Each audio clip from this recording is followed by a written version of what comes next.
सी bridge जोटा आसूची आम दक्षिण दिगरू दक्षिण जो टेम्परेचर बहुत बढ़ी जाऊँगी से दीटार प्रेसर भारिएसन हो जाऊँगी तल भाग में कम प्रेसर रोचे समुद्र भितर अधिक प्रेसर रोचे पवन धर्म है हाई प्रेसर रू लो प्रेसर आड़ को बोब जो समुद्र पटू पवन आउे समुद्र आउे जल बाष्प रोचे कारण समुद्र पानी रोचे जल बाष्प रोचे से जल बाष्प जो हिट टाइड रोचे हिट फल एयर मासटा लाइटर हो जाऊँगी सी ऊपर को उठुची ऊपर इमिडिएटली अन्य दिने अन्य समय एतटा हिट न थाए केवल ग्रीष्म ऋतु हिट थाए से इमिडिएटली आप जो क्लाउड फॉर्मेशन कर लो क्लाउड से क्यूमुलोनिम्बस क्लाउड कहते से क्यूमुलोनिम्बस क्लाउड प्रॉपर्टी है से लाइटनिंग थंडरस्टॉर्म सांगे काल बैशाखी जनित पवन भी हम कुआपथर भी पड़े आ वर्षा भी हुए जोटा कि आपड़ अनुभव कर आज जमी गतकाली दक्षिण पश्चिम दिगरू विंडफ्लो था ओडिशा आड़ आज दक्षिण दिगरू रोचे इवन भुवनेश्वर भी देखा कालकाटा भी देखा दक्षिण दिगरू विंडफ्लो रोचे से प्राय 25 ରୁ 30 किलोमीटर पर आवर रोचे से जल बाष्प आसूँ जल बाष्प आसला फल किंतु जहाँफल कि आपण भाषमान क्लाउड रोचे क्लाउड जदि ऑर्गेनाइज न हो ताले वर्षा करेंगे भाषमान क्लाउड रे आपण क्लाउडटा मुवमेंट करी पड़ोची बोले सेटा वर्षा फेवरेबल रोनी आभ्यंतर ओडिशा रे उत्तर पश्चिम दिगरू विंडफ्लो प्रभाव रोचे सेठी टेम्परेचर रोचे जदि हाई क्लाउड रही हाई क्लाउडटा कौन कर सूर्य किरण को हाई क्लाउड देखिए भेद कर पृथ्वी पृष्ठ पड़ू कि पृथ्वीर जो विकिरणटा जाऊँगी हाई क्लाउड तक आलाउ करनी उपरको जावाई जहाँफल गोटे कैप्सूल भाया रोचे से आपंकर हिट अनुभव कर आभ्यंतर ओडिशा अधिक आ उपकूल ओडिशा रे हिट जदिव रोचे किंतु पवन स्पीड फल गतकाली किंतु स्टेबल आटमोस्फियर था आज किंतु से प्रकार स्थिति जना पड़ुनी आज पवन स्पीड रु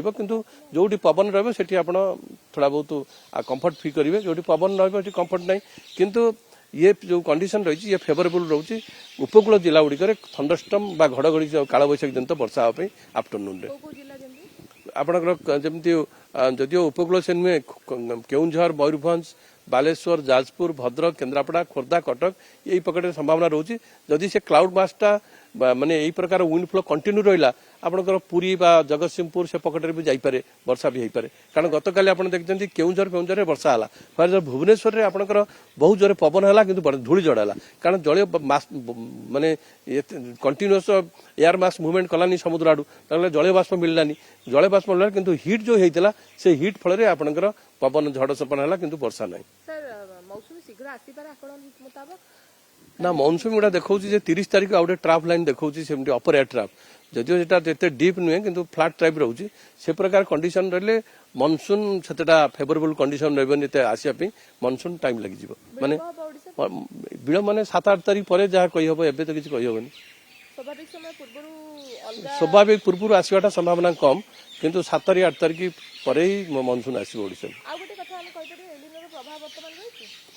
एलिनोर फोरकास्ट रही कही हेनी एलिनो प्रभाव तो साधारणतः मनसून रेन उपर पड़े आउ एलिनो रही जो वर्ष तार सक्सीडिंग ईयर टेम्परेचर बढ़े आगुरी देखा 2027 देखा कि प्रकार हो कारण 2015 जमी थी आपंकर एलिनो आम देखी 2016 टेम्परेचर बढ़ी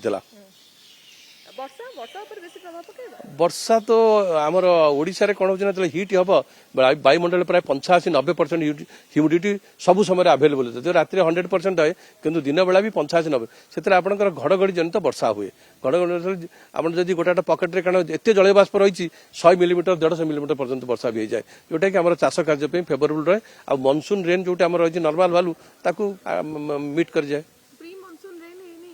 प्री मनसून रेन बर्तमान स्टार्ट है कारण मनसून तो आप केरल आसनी प्लस अंडमान फुल कभर करनी जो कभर कर तो ओडिशा जो मनसून आसाम फासाम आसो तेज कही हम जो प्री मनसून रेन हम कि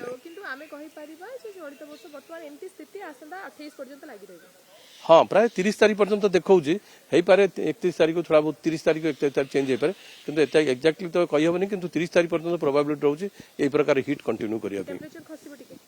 हाँ थोड़ा बहुत 31 ରୁ 2-3 दिन कटिबो डिपेंड कर ट्राप जदि पूर्व आड़ को मुवमेंट कला पुणी से ट्राप चलीगला पुणी टेम्परेचर बढ़िबार भी संभावना रोचे।